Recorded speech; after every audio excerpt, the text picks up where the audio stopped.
Hello बच्चों, के Verma mathematics में आपका स्वागत है। आज हम लोग एनसीईआरटी क्लास 10 का एक्सरसाइज 8.1 का क्वेश्चन नंबर 5 बनाएंगे।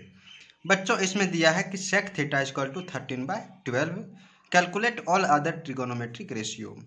बच्चों, इसमें हम लोग एक का वैल्यू दिया है, जो ट्रिगोनोमेट्रिक रेशियो जो होता है 6 ठो, उसमें से एक का वैल्यू दिया है sec थीटा इक्वल टू 13/12। हम लोग को बोला है कि बाकी और जो 5 हैं उसका वैल्यू निकालना है। ठीक है बच्चों, तो हम लोग पहले इसको बनाने के लिए हम लोग ट्रायंगल को ड्रॉ किए हैं, ट्रायंगल को बनाए। अब हम लोग थीटा कंसिडर किए ए एंगल को। इसमें दिया किया है कि given sec theta equal to 13/12। अब बच्चों, सेक थीटा इक्वल टू क्या होता है? हाइपोटेनस बाय सेक थीटा का वैल्यू दिया है 13/12। सेक थीटा इक्वल टू क्या होता है बच्चों? यहाँ पे देखो हम लिख रहे हैं कि sec theta equal to hypotenuse by base, hypotenuse by base. और इसका देखो, इस थीटा एंगल के लिए हाइपोटेनस कौन सा है? हाइपोटेनस ये है बच्चों, और इसका वैल्यू कितना है? 13। और बेस किसका है? बेस ये भी है, और इसका वैल्यू कितना गया है? कितना दिया है बच्चों? 12। हम लोग को बीसी का वैल्यू पता नहीं है, ठीक है, और बीसी का हम लोग का वैल्यू निकालना जरूरी पड़ जाएगा और सारे ट्रिगोनोमेट्रिक रेशियो का वैल्यू निकालने के लिए। तो हम लोग चलो बच्चों पहले बीसी का जो मान होगा वो निकालते हैं। तो अब देखते हैं कि यहाँ पाइथागोरस थ्योरम का अप्लाई होगा। जो पाइथागोरस थ्योरम कैसे होगा कि A B square plus B C square equal to A C square होता है। यहाँ लिखेंगे बच्चों कि A B square plus B C square equal to A C का होल स्क्वायर। ठीक है बच्चों, ये हम लोग लिखें। अब देखो, ए बी का वैल्यू कितना है? 12। हम लोग यहाँ 12 लिखेंगे, होल स्क्वायर। बी सी हम लोग को निकालना है बच्चों, इसको ऐसे ही रहने देते हैं। और ए सी का वैल्यू कितना दिया है? 13। हम लोग इसको 13 रखते हैं।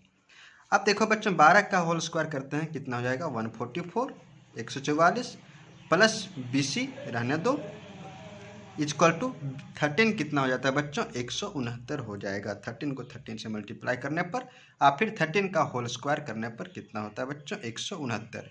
इसलिए अब देखो कि बी सी इक्वल टू कितना हो जा रहा है? बी सी का होल स्क्वायर करते हैं तो 169 में से 144 माइनस हो जाएगा बच्चों। 144 माइनस जब होगा तो कितना बच जाएगा? 25। 9 में 4 5 और 6 में 4 2।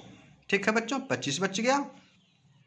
इसलिए बी सी इक्वल टू, अब 25 पे रूट लगाएंगे बच्चों और इसका वैल्यू कितना आ जाएगा? 5। ठीक है, बी सी का वैल्यू कितना आ गया बच्चों? 5। अब हम लोग यहाँ पर बी सी के जगह पर रखते हैं इसको। बी सी जो आया वहाँ पर हम लोग 5 लिख के रखें। ठीक है, अब देखो कि हम लोग को इसका सभी जो ट्रिगोनोमेट्रिक रेशियो होता है, sine theta, cos theta, tan theta, cot theta और सेक थीटा और कोसेक, ये सब जो सारे 6 हैं उसका वैल्यू निकालना है। हम कुछ का निकाल रहे हैं, बाकी आप खुद उसे बना लीजिएगा।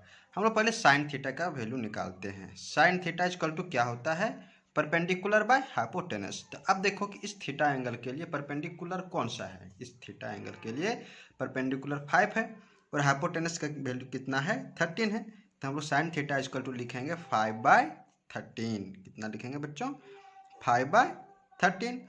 अब देखो, इसी में हम लोग कॉस थीटा का भी वैल्यू निकालते हैं। तो कॉस थीटा इक्वल टू क्या होता है?